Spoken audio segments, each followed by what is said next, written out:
When I bought this house in northern Sweden, I never thought much about the garden. For me, this move was about being close to the red squirrels and the forest. But lately, I've started dreaming of a cozy, wild place close to home, and I've realised a garden can be just as magical as the forest. The inspiration actually began in London. Earlier this spring, I visited a family of urban foxes, and it made me realise that a garden can be more than just a beautiful space.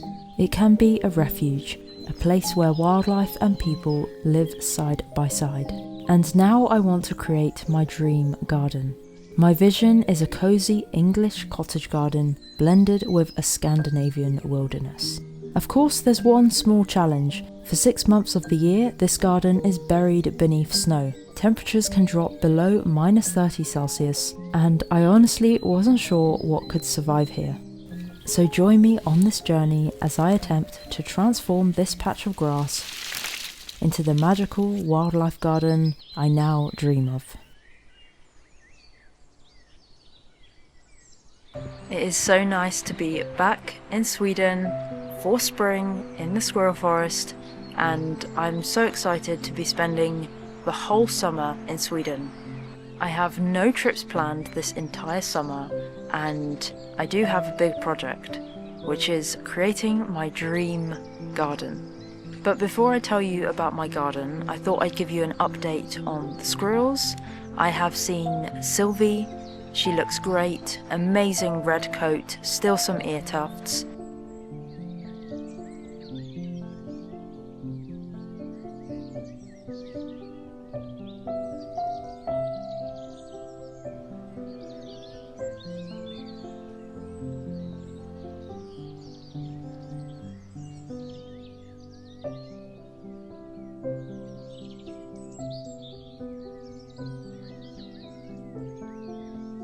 I've seen Rusty.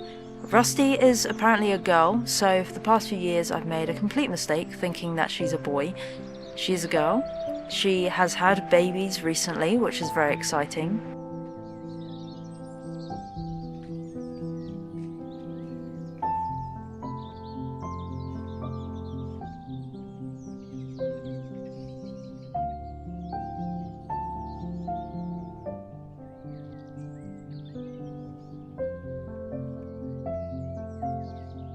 I've also seen Ginger, so she is now a year old and she's doing very well. However, I do have some sad news about Buddy. Buddy generally is fine, usual spirits, quirky, but I don't know what he's done or what has happened, but it seems like he's broken his leg. He's also broken 2 fingers. Despite this, he is still running, he is still jumping. I think Buddy has actually got a big story to tell. I wish he could tell me the story. It's very unusual that he doesn't have any breakage to the skin or fur. It's almost like he's got caught in something, maybe some wiring in the forest, and he used his fingers to somehow escape, and that's why he's also broken his fingers. It's really strange. But he is still running. I tried to follow him in the forest and I couldn't keep up, so he's still faster than me. I will of course continue to support him with food and some fruit over the summer, and we'll see how he progresses. He is at least 6 years old, which is an exceptional age for a red squirrel living in northern Sweden with 6 months of snow and winter. I have a soft spot for Buddy. I've photographed him so much over the years. He really has the biggest personality of a wild squirrel that I've met, and this just adds to his character. I have had some messages as to whether I can capture him and take him to the vet, and in all honesty, I think being captured and a trip to the vet will cause him far more suffering than he currently is in. Whatever has happened to him is not new. It has been a few weeks. I have been gone from Sweden for a while, and I just hope with extra food he will be okay, and he's in his retirement years, and we love Buddy. I'll keep sharing his story. I have hope for him.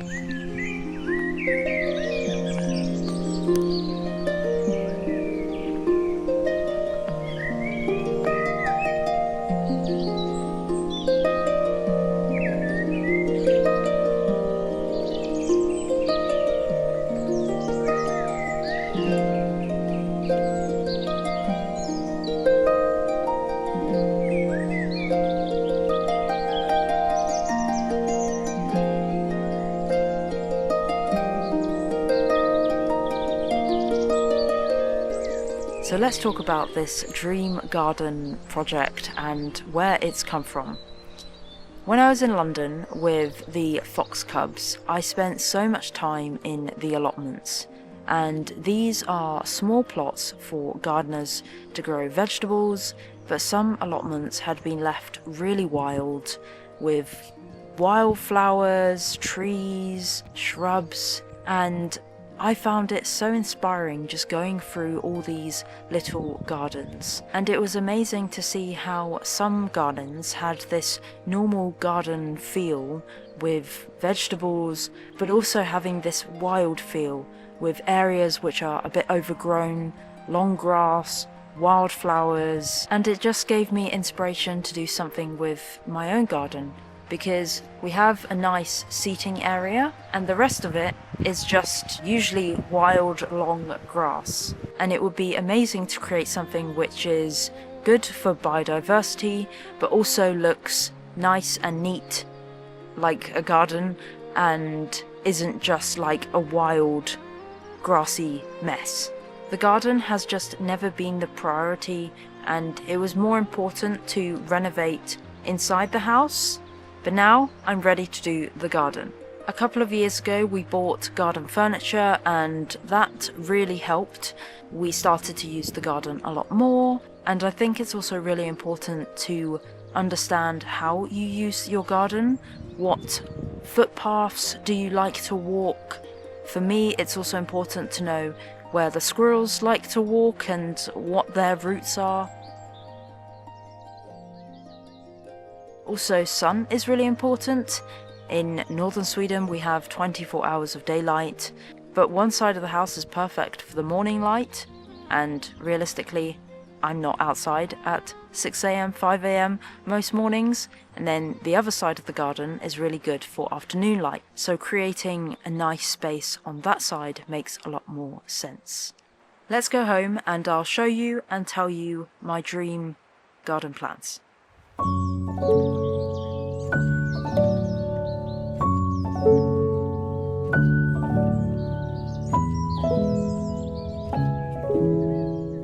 Okay, so let's talk about what I want in my dream wildlife garden. I've been looking at lots of inspiration, and the theme I'm going for is English cottage garden with a Scandinavian Swedish twist. I love in traditional English cottage gardens that it's often a lot in a very small space, and there's a little pond, there's foxgloves, there's roses, there might be an arched trellis.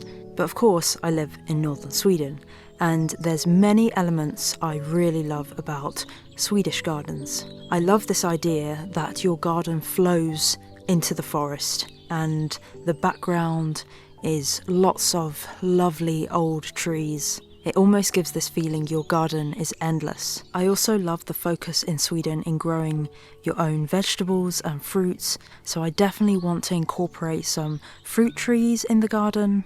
So I want this feeling of coziness, like a little secret world, but also a feeling of wildness.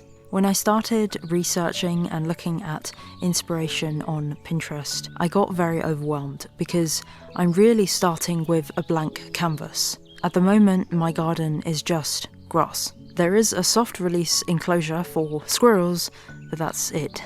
I'm going to move since I've lost sunlight. Also, would love one of these little cabins. Probably in the squirrel forest rather than in my garden, and I can take photos. I'm maybe 50 meters from our house. This is not our garden, but I just love this little patch of forest. Okay, I'm gonna move. Thank you Squarespace for sponsoring this video. I built my website with Squarespace many years ago, and I love that everything is in one place, from my photography portfolio to my shop and upcoming trips. Squarespace makes it really easy to create a beautiful website without needing any code. I can customize the design so it actually feels like my brand, add galleries to showcase my images and videos. I feel like the possibilities are endless with Squarespace. You can have a shop, newsletters, and even take bookings. If you'd like to give Squarespace a go, head to squarespace.com/daniconnorwild to save 10% off a new purchase of a website or a domain. The major things I want in my garden is a feeling of secludedness. At the moment, our seating area is very exposed and anyone who walks past or drives past can see us. And I still want it to feel welcoming, so if neighbours see we're outside, they can come and say hello, but I just want it to feel a little bit more private. Oh my gosh, these mosquitoes, I'm going to go back to the house. It's only May and the mosquitoes are really starting to be a bothersome, especially in the forest. The next big focus of the garden is an area or spaces for wildlife. The best way to encourage wildlife to your garden is to provide food, shelter, water. So I want to have wildflowers to feed bees and butterflies. I want to put up some nest boxes for birds, create a log pile for insects, and that leaves water. I want to create a wildlife pond with a waterfall. So I've made a plan on Photoshop with a rough idea of how I want it to look. So I want to be able to walk on a grass path with lovely wildflowers either side, and then you walk through an arch trellis. I'd like to have maybe a short fence which just makes this area feel a bit more cozy. I think a good place to start is actually going to the garden centre, and I can have a clearer understanding of what kind of flowers or roses or grasses I can actually grow in my area. And the aim is to find plants that survive year on year. I don't know a lot, and I hope you will enjoy this journey and maybe learn something too.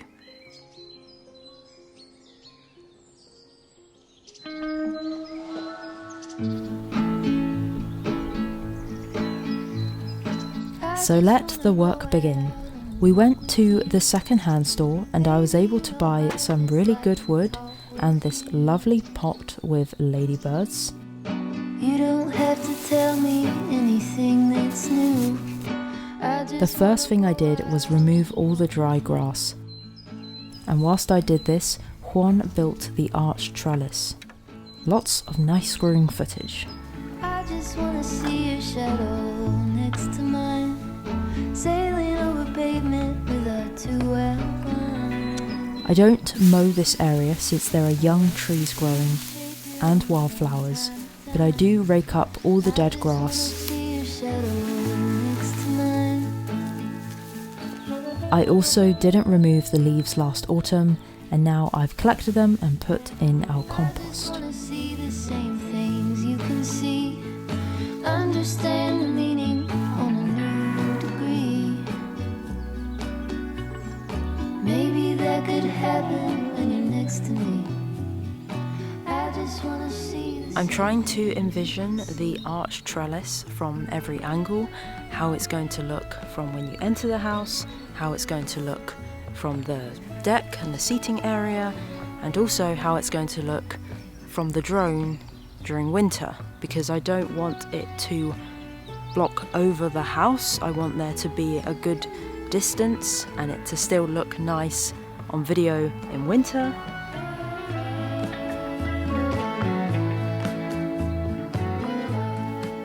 It was so daunting digging up the nice grass, but you have to start somewhere and trust the process.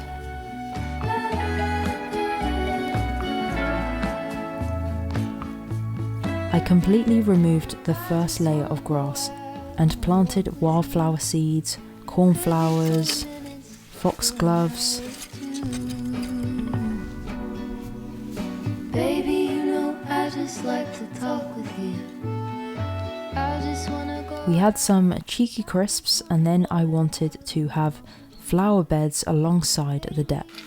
Initially I had the idea of just growing a narrow strip. Then I decided to extend it to have even more flowers. I just wanna go out and walk with you.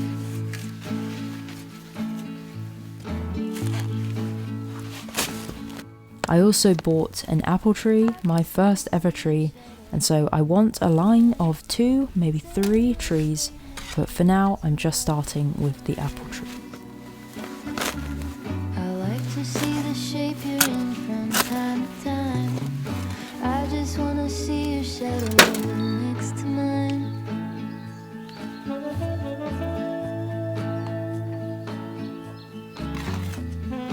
I just wanna see the same things you can see.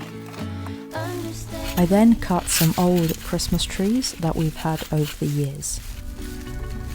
Maybe that could help. So on today's agenda, I'm going to be making a wattle fence. Wattle fences are around 5,000 years old, and they used to be made to create a temporary enclosure for sheep or for livestock, and it is basically stakes into the ground, and you use bendy branches like willow to weave it through these stakes, and then you create this fence which provides some protection from wind, and it will just make our seating area a little bit more closed and secluded. So now the idea is that you use the branches and weave them through the posts to create a fence. When I've been buying plants and materials for the garden, I've been really trying to buy the highest quality in the hope it survives year on year. And for certain things, such as the fence, I wanted to use locally sourced materials. Wanna go out and walk with you. Baby, you know I just like to talk.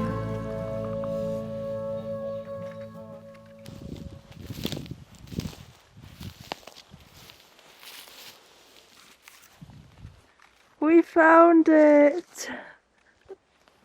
And it could not have been stuck. It's empty, so we just couldn't see it. Literally where we were walking all winter.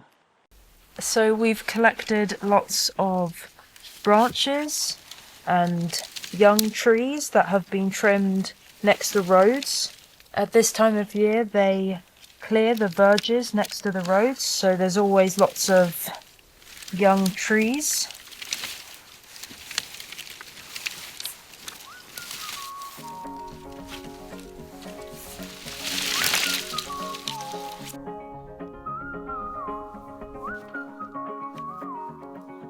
I found the best way of making the wattle fence neat was to constantly trim branches as I went.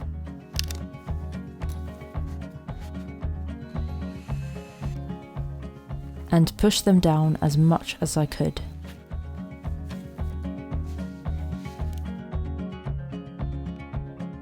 And literally within a day, it was finished. I think it looks really nice and rustic, and it will provide protection so I can plant another flower bed.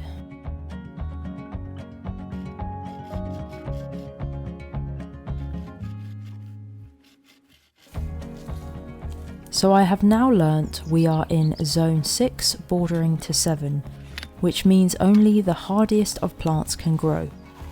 But I'm amazed at how many species can actually grow in our zone.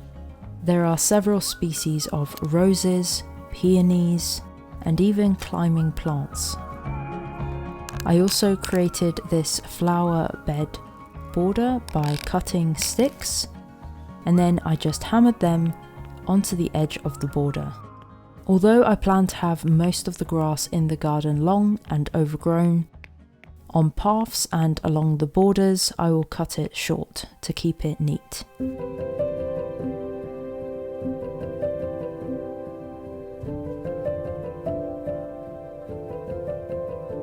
I wanted to do the reveal in nice sunlight, and I've been waiting most of the day for a clear window in the weather, and now it's raining and I'm just going to roll with it and show you what we've done.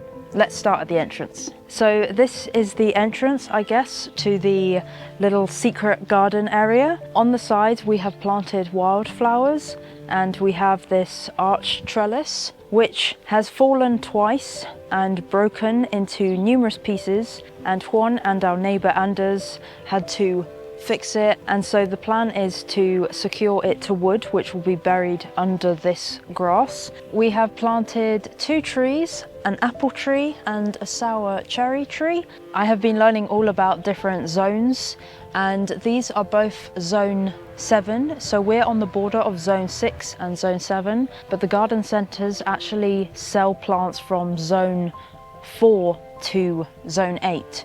So I accidentally bought 1 rose, which is zone 4. I picked it up from a shelf that said zone 7, and then when I actually checked the label at home, it was zone 4.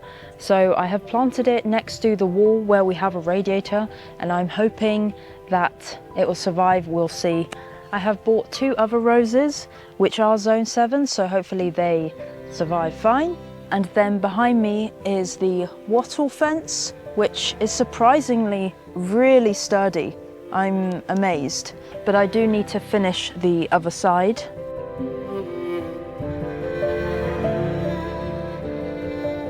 Okay, let's enter. And on the side of the deck, I have made some flower beds. I've focused on peonies, salvia. I've also got some lavender, which is unlikely to survive after winter, but bees love lavender, so that's why I've included it.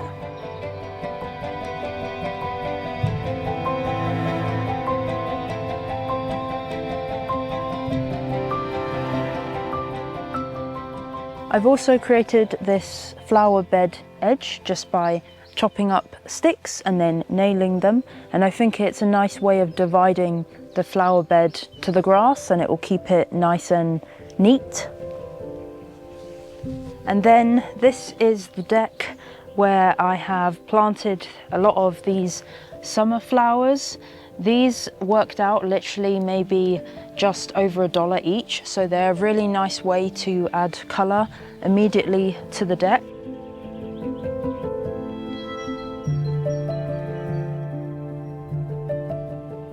There are some plants I regret buying, but this one I think was a great purchase. Because it's so large, it immediately brings a break to all the green, and I think I'm going to get more of these. I do plan to plant these in the ground. I've just put them in pots for the purpose of showing you the current update. I think I actually want to buy more medium plants, so I think I'm going to get a few more like this. So this is where we're currently at with the garden. I'm really pleased with our progress. The next big thing is obviously the wildlife pond, which I think we're going to probably start doing next week. The thing I've been trying to tell myself is that there's this quote, which is the best time to have planted a tree was 15 years ago, but the next best time is today or tomorrow.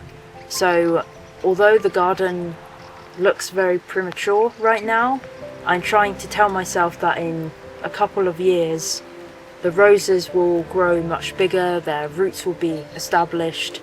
Same with the trees, maybe in 5 years I'll have apples. I think the main thing with gardens is it takes a few years for it to really establish. So I'm happy with the current progress. It's literally been a week, maybe a week and a half, and I'm excited. I definitely had some initial ideas that changed. For example, I thought the arch trellis would go a little bit more to the right, but it actually doesn't make sense based on where we walk. Another thing is I wanted to have a really cozy, cute bench next to the pond, so I will be able to see the pond and the waterfall. But then I realised that when I'm filming, and obviously filming is a big part of my daily life and my job, it doesn't make sense to have the bench there because the background will be my neighbour's house, and it makes more sense to have the bench at the end of the garden, and then I can film in winter, autumn, and I'll have lovely trees as the background. If there's anything I've done that you think I should change, let me know, because some of the plants have only just gone into the ground, so I potentially can move them. Generally, I have tried to put the plants that struggle the most with wind and like exposure on this side of the garden, because this is where the north winds come from, and then plants that need more protection have gone on this side. So any of your tips and suggestions, please let me know. I hope you've enjoyed this video, and I will be sharing more updates on the garden throughout the summer, and thank you for watching. Imagine everything is not sodden wet. Cold tea. It's warm.